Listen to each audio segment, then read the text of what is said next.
Good morning, everybody. It gives me enormous pleasure to announce that the rematch is on. Warriors Call will see Britain's very own IBF super middleweight champion Carl the Cobra Froch take on Danish legend Mikkel Kessler, WBA champion, in a huge unification match here at the O2 on May the 25th.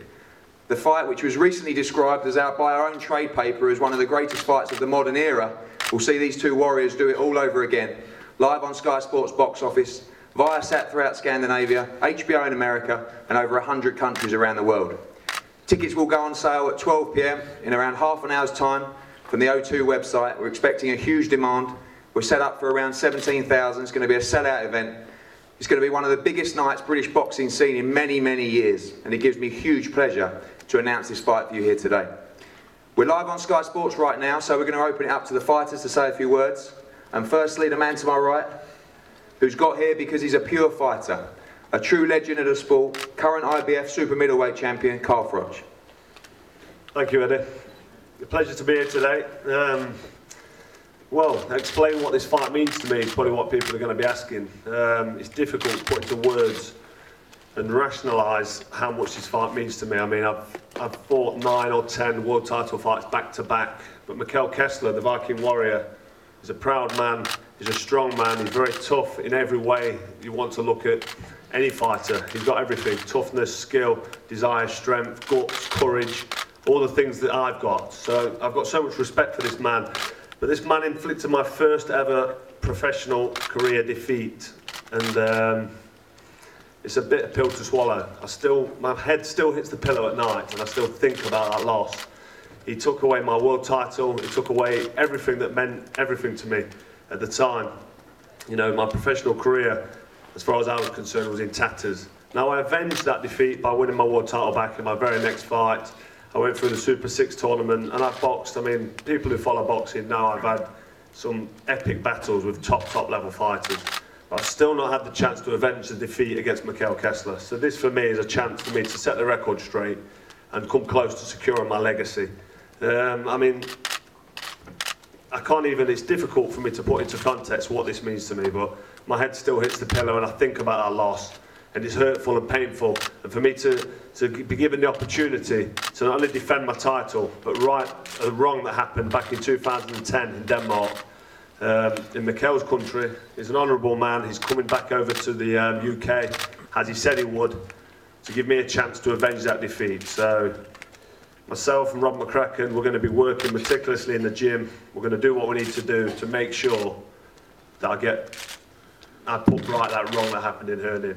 And I just can't wait. My blood's boiling. I'm ready to go. I really am. Thanks, Carl. And over to the 5-time champion of the world, Mikkel, welcome. And say a few words to the British and national press. Thank you very much, Eddie. I'm ready for this fight too, as Carl says. I had a hard fighting in Denmark. I want him to admit I won the fight, because I thought so. And now I told him then, I said, I never got the rematch against Galsaki, so I'm gonna give you the rematch one day. And now we are here, and it happened, and I'm ready for a big war. I said to Carl, I'm ready to go to your home country. I want to show myself as a real fighter. I'm ready for the first time in many years. It's my 3rd fight in 1 year, so I have a incredible good shape now. I'm keeping my shape very good, and I think I'm going to be in my best shape ever in my life when I have to fight Carl. I know he's gonna be in good shape, but I'm gonna be in the best shape ever. I'm routine, experienced. I have a lot of fights, and I'm just ready to get it on. So, thank you. And a few questions here from the front. Carl, as well as perhaps, as you say, righting some wrongs, is this an opportunity for you to put on a career-defining performance? Most definitely. You know, we know the fight was close, and to answer Mikkel's question, yes, on the night, I admit I got beat by the better man on the night. He beat me fair and square. You have to take into account the fact that we was in Denmark. So any close round is rightfully going to go his way. I've had fights myself in my hometown of Nottingham where when the close rounds, you expect to get the decision. It's the same in any sport, football. You know, did the ball cross the line? The flagman raises the flag because you're at home at Nottingham Forest and you get the decision. You expect that. So Mikkel Kessler is an honourable man. He's coming back to the UK as he said he would. And, you know, for me, that's honourable. But it's a fight. It's a fight. I'm desperate to win, and I know I can win. So it means everything to me, career-wise. It's going to secure my legacy. It's as simple as that. Mikkel, as far as fighting outside of Denmark is concerned, is this a big gamble for you, or are you confident that you'll be able to put on a convincing performance and win the fight? Of course, I wouldn't be here. It's right, you know. It's sometimes the judges of the fight, you know, if you have your whole crew with you, all your fan, they shout when you get hit and so on. So maybe they will say it gives you a little more home advantage. But of course, I'm here to win, and I know I can win. I've studied Carl a lot after our last fight. I know up to this. I talked to my trainer Jim Montoya, and we are already ready for my lecture for this fight. And it's going good. As I told you, good shape, and I'm not afraid of being here. I think they're treating me very good, and I think we're going to have some good judges and referees. So I hope for the best. Thanks. Just to talk more briefly about the fight, and you know, this is a real pleasure and an honour to make this fight. And I want to thank Sauerland as well. Kalle will say a few words in a few minutes, but just really to talk about the fight a little bit. You know, this is credit to both men, because it's very easy in this sport to take easier fights, and both guys had the option to do so. You know, both hugely popular in their own country.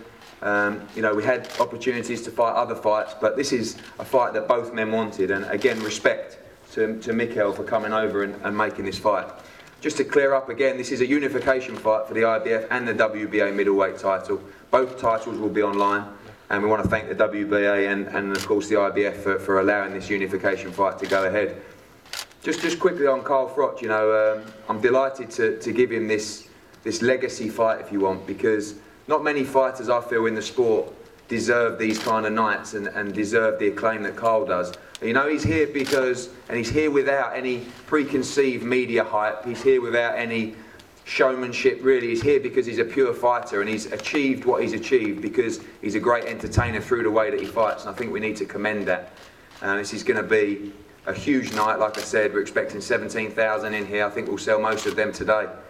And again, live on Sky Box Office, HBO, which says a huge amount in itself, and Viasat in Scandinavia, and we'll be working with Kalle meticulously to secure all these other territories around the world to make sure they can see this great fight.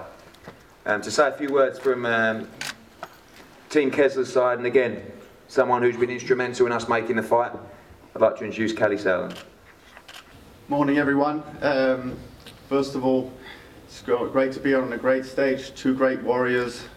I said to Eddie yesterday when I landed, I said, Eddie, do we really need to turn up? You know, I mean, we just should show a rerun of the first fight. You know, it's not often in boxing that after great fights, there's a second one, and you know, you never know, potentially a third one. But it's all about both guys cementing legacies, and there was a lot of to's and fro's on the date, and you know, what titles will be at stake. Will it be a unification? Will it not be a unification?